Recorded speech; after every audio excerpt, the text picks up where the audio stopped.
Wabarakatuh. Sebentar lagi kita akan mengkaji tentang Ramadan. Kajian Ramadan ini pakai aplikasi Zoom dengan BEM Mahasiswa Al-Ma'ata. Selamat menyaksikan. Mahasiswa Universitas Al-Ma'ata yang dimuliakan oleh Allah. Pada pertemuan kali ini kita akan membahas tentang puasa wabah virus corona. Puasa pada masa virus corona ini kita dianjurkan bahwa ya tetap stay at home. Ada pro kontra. Dari MUI sudah mengatakan tidak perlu berjamaah di masjid. Dari organisasi PBNU maupun Muhammadiyah tidak perlu juga ke masjid. Tapi yang penting kita mematuhi ya dengan apa yang sudah dianjurkan oleh pemerintah. Ada sebagiannya tetap kita berada di masjid karena larangan baginda Rasulullah SAW itu adalah firroh minal majdum. Jadi lari dari wabah, bukan lari dari masjid. Ini menuai pro kontra. Kita membahas itu dulu, menuai pro kontra. Jadi firroh minal majdum kama tafirroh minal asad. Larilah dari wabah penyakit sebagaimana kalian lari dari singa. Ini kan ada pro kontra. Nah, tentunya yang kita jauhi adalah wabahnya, kerumunannya. Walaupun ada sebagian masjid yang tetap melaksanakan berjamaah, ya termasuk tarawih, ya aturan-aturan untuk menjauhi dari wabah harus kita ikuti. Salah satunya apa? Ya jarak 2 meter, ya atau 1,5. Atau yang kedua, sebelum masuk ke masjid harus cuci tangan. Kemudian ukur suhu terlebih dahulu. Artinya kesehatan itu harus dijaga. Begitu juga kita tahu bahwa di zaman Nabi pun ketika ada musim yang sangat dingin itu, adzannya dirubah, hayya alal falah, hayya alal sholah, hayya alal sholah, kemudian dirubah dengan shollu fi buyutikum, shollu fi rihalikum. Sholatlah di rumah kalian, sholatlah di rumah kalian. Artinya memang ada acuan, ada panduan dari beberapa hadis agar kita betul-betul menjaga diri kita dari wabah, dari penyakit. Atau dalam konsep Islam itu ada hifdun nafas, ya, menjaga diri kita jangan sampai mati konyol. Kalau mati syahid nggak apa-apa. Kita ketahui bahwa puasa itu sesuatu yang di dalamnya itu fihi khairun fi alfisar. Jadi dalam puasa bulan Ramadan itu ada malam yang lebih baik dari 1000 bulan. Pada bulan Ramadan itu syahrun mubarakun, sabda Nabi. Malam yang penuh berkah, malam yang penuh ampunan. Di dalamnya kita melakukan satu amalan itu dilipat gandakan oleh Allah. Ya. Kita bersedekah itu dilipat gandakan oleh Allah. Artinya pada bulan Ramadan itu penuh keutamaan, banyak keutamaannya. Ada beberapa hadis menyebutkan setan itu dibelenggu pada bulan Ramadan. Ada hadis yang menyebutkan walaupun hadisnya itu adalah maudhu atau bahkan mengatakan dhaif, bahwa ketika kita masuk pada bulan Ramadan gembira saja, haramallahu jasadahu ala niron. Allah akan mengharamkan jasadnya masuk api neraka. Nah, ini keutamaan pada bulan Ramadan ini tetap kita lakukan, ya. Walaupun tetap berada di rumah, walau stay at home, ya. Kita lakukan puasa sebagaimana kita melakukan ibadah-ibadah yang lain, tapi perbedaannya dengan ibadah yang tahun yang lalu, kita lebih banyak di rumah daripada banyak di masjid, ya.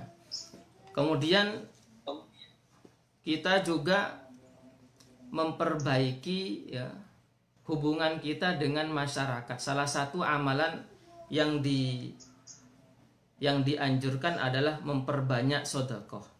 Pada bulan Ramadan ini zakat kita di awal-awal bulan Ramadan nggak apa-apa. Jangan sampai pas di Idul Fitri, karena banyak orang yang memerlukan bantuan pertolongan. Banyak orang yang di PHK, banyak orang yang mata pencahariannya tambah paceklik, warungnya tambah sedikit. Karena apa? Karena banyak orang yang pulang ya, banyak orang yang stay di rumah. Jadi maka dalam saat seperti ini kita lebih banyak membantu. Kita kenal bahwa bulan Ramadan itu syahrus sodakoh, bulan untuk memperbanyak sodakoh ya. Dalam Al-Quran surat Al-Baqarah disebutkan mathul ladhina yunfikuna amwalahum fi sabilillah kamathali habbatin ambatat sab'a sanabila fi kulli sumlatin mi'atu habbah wallahu yudha'ifu liman yasha. Perumpamaan orang yang menafkahkan hartanya di jalan Allah seperti satu biji yang menumbuhkan 7 bulir. Setiap bulirnya ada 7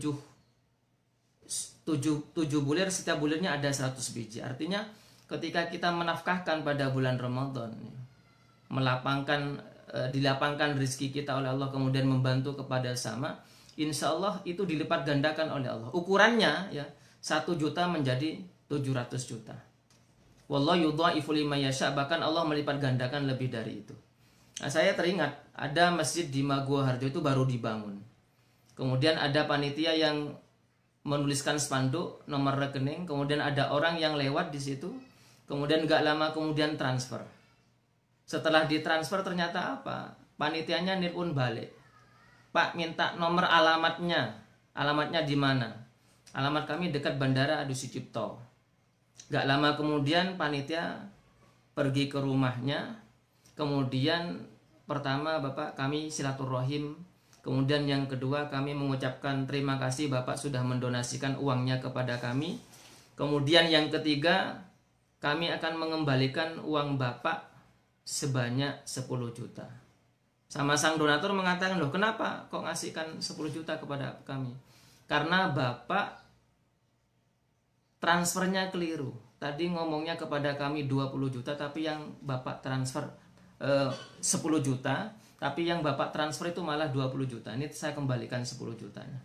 Nah, pertanyaannya itu ketika sudah jujur seperti itu panitia, kemudian sang donatur mengatakan, udah pembangunan masjid dari awal sampai selesai 2 lantai itu biar kami yang nanggung.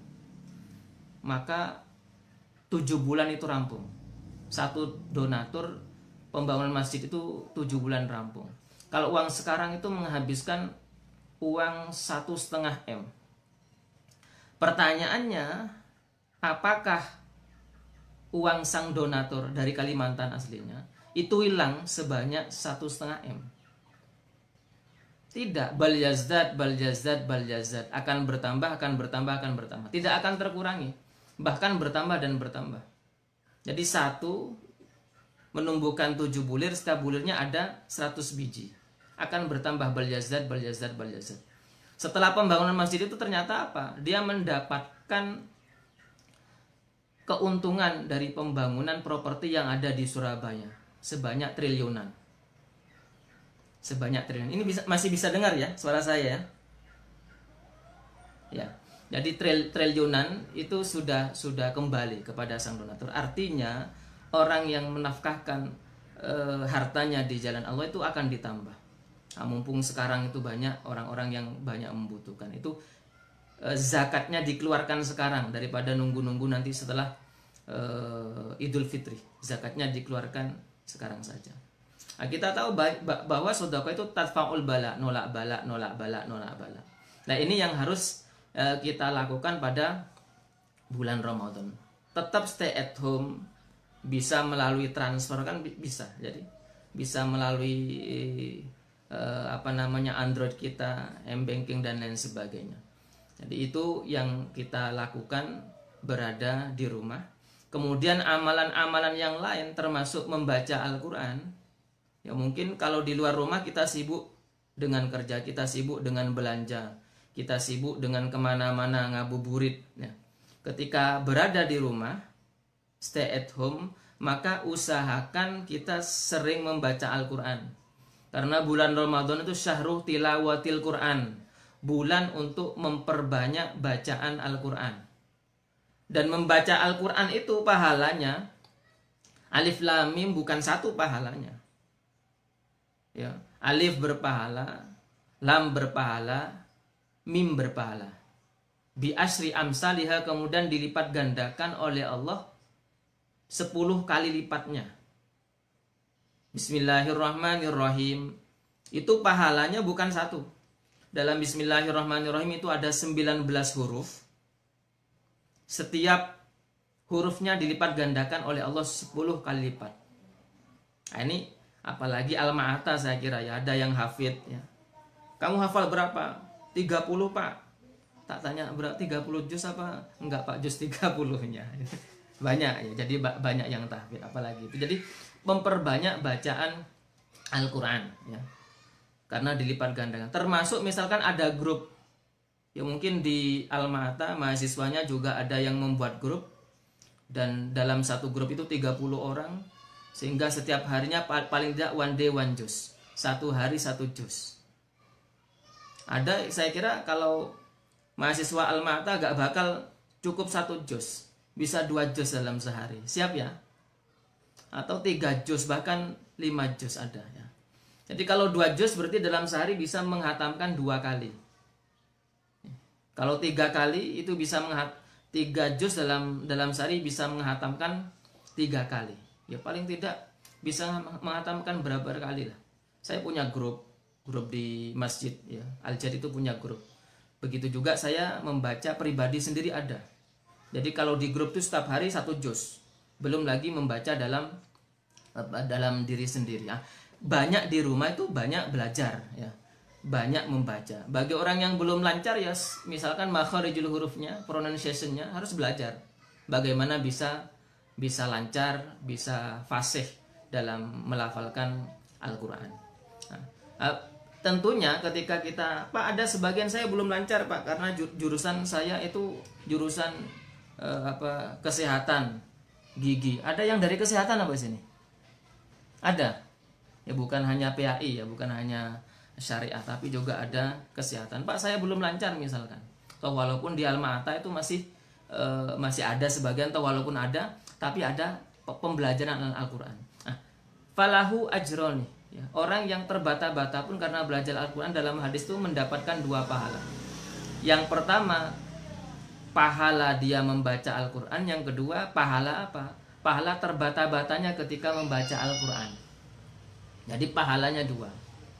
Terlebih dalam Al-Quran itu ada ayat yang menerangkan bahwa wa nazzilu minal Qur'ani ma huwa syifaa'u wa rahmatul lil mu'minin. Jadi kami menurunkan Al-Quran, firman Allah itu ma huwa syifa, salah satunya syifa. Barangkali yang sakit kepala itu syifa, itu obat. Barangkali yang kepengen sembuh dari penyakit medis maupun non medis itu membaca Al-Quran. Ada teman saya itu pusing, kemudian bisa sembuh dengan membaca Al-Quran. Ada orang yang sakit ya, bertahun-tahun, 3 tahun itu sakit kepalanya kayak diketok palu, tok gitu. Setiap harinya kayak diketok palu. Jadi pernah ke dokter mengatakan tidak ada penyakitnya sama sekali. Pernah di ronsen kepalanya, hasil dari ronsennya tidak ada sama sekali. Artinya dari dokter itu sudah angkat tangan, sudah menyerah. Ini tidak ada penyakitnya sama sekali. Kemudian alhamdulillah ketika kepengen datang kepada saya membacakan surat Al-Fatihah. Dengan surat Al-Fatihah kemudian saya baca, ternyata dia muntah. Muntah keluar sesuatu yang kuning, kemudian gak lama kemudian ternyata penyakitnya di kepalanya sembuh seketika. Jadi dengan membaca Al-Quran itu salah satunya syifa, kemudian warahmatul lil mu'minin, dan rahmat. Jadi orang yang membaca Al-Quran dipenuhi dengan rahmat ya. Orang yang sering membaca Al-Quran bisa keliling dunia, bisa ya. Ada Musa umur 7 tahun, karena dia hafal Al-Quran dia keliling dunia, ke Malaysia, ke Saudi Arabia, disentuh oleh masyayikh, imam yang ada di Makkah. Artinya orang yang sering membaca Al-Quran, terutama pada bulan Ramadan ini, karena syahrul tilawatil Quran, insya Allah kita usahakan stay at home dan selalu membaca Al-Quran di rumah.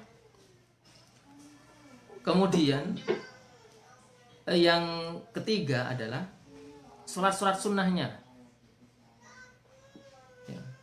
misalkan kita berada di rumah ya, tidak banyak ke kampus, belajar pun online, tidak kampus, maka usahakan untuk tetap sholat sunnahnya dijaga.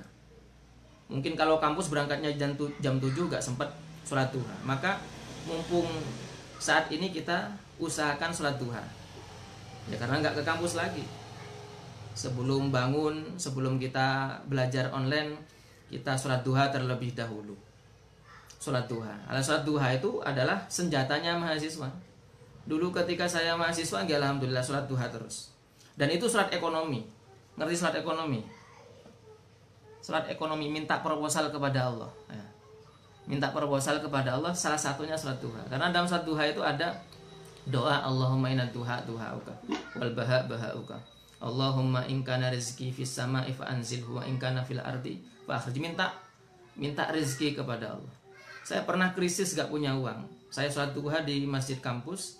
Kemudian keluar dari masjid itu ada orang yang nempeli amplop sama saya. Tak buka, Soekarno senyum semua. Tak buka, Soekarno senyum semua. Kemudian saya buka ATM, ternyata membeludak. Artinya baru sholat duha 6 rakaat saja itu gantinya luar biasa. Apalagi sampai 8 rakaat, apalagi sampai 10 rakaat. Karena paling sedikit itu 2 rakaat, paling banyak ada yang mengatakan 8 atau 12. Ada mahasiswa yang sering sholat duha sebelum kampus sholat duha. Sebelum kampus sholat duha. Ternyata 4 tahun berada di kampus, pulang ternyata menjadi orang yang sukses. Silaturahim sama teman-temannya yang ada di Jogja. Wih, kamu kok sudah bawa Fortuner ke sini? Baru lulus sudah menjadi orang sukses, menjadi orang kaya. Iya, saya setelah lulus wisuda kemudian pulang ke rumah langsung menikah dengan orang kaya, punya Fortuner. Ini Fortuner saya sekarang ya. Lah ini makanya mahasiswa apalagi ya, dari semester berapa rata-rata yang ikut ini? 2 ya, 8 ya, sebelum lulus get-getkan sholat duha. Itu termasuk sholat ekonomi, minta kepada Allah ya. Karena apapun itu, apalagi sekarang ya, masa Covid seperti ini ya, kita sholat duha barangkali dengan semuanya online seperti ini, kita usahanya online. Main komputernya tak canggih, IT-nya canggih. Orang-orang bapak-bapak kita yang lebih tua mungkin nggak ngerti komputer, mungkin nggak ngerti bisnis online, usaha online. Maka pada masa saat ini ya, mumpung virus seperti ini, memang kita belajar harus online semuanya. Belajar online, bisnis online, usaha online, ya dakwah seperti ini online. Maka usahakan IT itu ke depan bagi mahasiswa harus canggih, harus bagus. Karena semuanya besok serba online ya. Serba online. Nah, kalau cuman hanya buat warung aja tidak online, malah kalah dengan yang online. Sekarang Gojek, taksi udah online semua. Nah, kalau tidak serba online malah kalah dengan yang lain, usaha-usaha. Nah, maka Al-Ma'ata selain ahli dalam bidang ekonomi, ahli dalam bidang kesehatan, ahli dalam bidang keagamaan, tetap harus juga ahli dalam bidang informatika ya. Kemudian tentunya sebagai mahasiswa harus tetap menjaga kesehatan ya, tetap menjaga kebersihan. Walaupun stay at home, rata-rata masih ada di Jogja atau di rumah ini ya. Keluar malam bertemu dengan teman-temannya ya dikurangi. Jaraknya tetap harus pakai masker. Ya, pulang dan keluar rumah harus cuci tangan agar kita tidak bawa virus ya. Itu karena memang panduan dalam hadis itu sangat luar biasa. Innallaha nadhifun yuhibbun nadhifah. Allah itu sangat mencintai kebersihan. Allah Maha bersih, mencintai kebersihan. Jadi kebersihan itu harus kita jaga. Innallaha yuhibbut tawwabina wa yuhibbul mutatahhirin. Sesungguhnya Allah menyukai orang yang bersih, mensucikan hati, mensucikan diri dan lain sebagainya. Nah, jadi kita jaga kebersihan, kita jaga wudhu kita tetap selalu. Kemudian terakhir saya sampaikan ini dari Ibnu Sina. Ibnu Sina mengatakan al-wahmu nisfudda ya. Jadi pada masa wabah seperti ini jangan ketakutan kita, jangan gelisah. Karena ketika kita gelisah itu adalah separuh dari penyakit. Kenapa saya mengatakan seperti ini? Kalau kita gelisah karena ketika kita ketakutan, itu malah imun kita tambah turun drastis. Banyak orang sakit itu karena imunnya turun, kemudian dia sakit karena dia tidak bahagia. Maka Ibnu Sina mengatakan al-wahmu nisfudda. Jadi kegelisahan, ketakutan itu separuh dari penyakit. Maka berdoa kepada Allah, ya amanul khaifin aminna mimma nakhaf. Ya amanul khaifin aminna mimma nafi. Allah amankan dari dengan apa yang kita takuti. Kemudian yang kedua, wal itmanu nisfud dawa. Sedangkan tenang itu separuh dari kesehatan. Separuh dari obat. Jadi harus tenang kita. Kalau tidak tenang, kita turun drastis imun kita sehingga kita punya penyakit. Kemudian yang ketiga, wasabru nisfus syifa. Sedangkan sabar itu separuh dari kesembuhan. Nah, ini harus tenang, harus sabar. Karena ada orang yang ma'rifatullah, orang yang ma'rifat, dia dekat kepada Allah, bisa berdialog dengan wabah virus. Kemudian ketika dia bertemu dengan virus, nanya mau kemana? Saya mau ke Damaskus. Untuk apa? Untuk menyerang warga di Damaskus. Nanti terbunuh korbannya berapa orang yang mati? Ya 1000 orang. Ternyata ketika berbulan-bulan di Damaskus, dia pulang sudah selesai tugasnya, ditanya lagi oleh wali tadi, sudah pulang sudah. Nah, katanya cuma 1000 yang mati, tapi yang meninggal sekarang kok sampai 50.000. 89-nya itu gimana ini? Katanya virus bahwa 49.000 itu bukan mati karena saya, bukan mati karena virus, tapi karena ketakutan. Maka jangan sampai ketakutan, kita tetap tenang, stay at home, ya. Dan tentu dalam masa-masa seperti ini kita mendekatkan diri kepada Allah, banyak doa kepada Allah. Semoga virus yang ada di Indonesia ya sekarang 9.000-an juga sampai tinggi-tinggi lah, paling 10.000 mentok.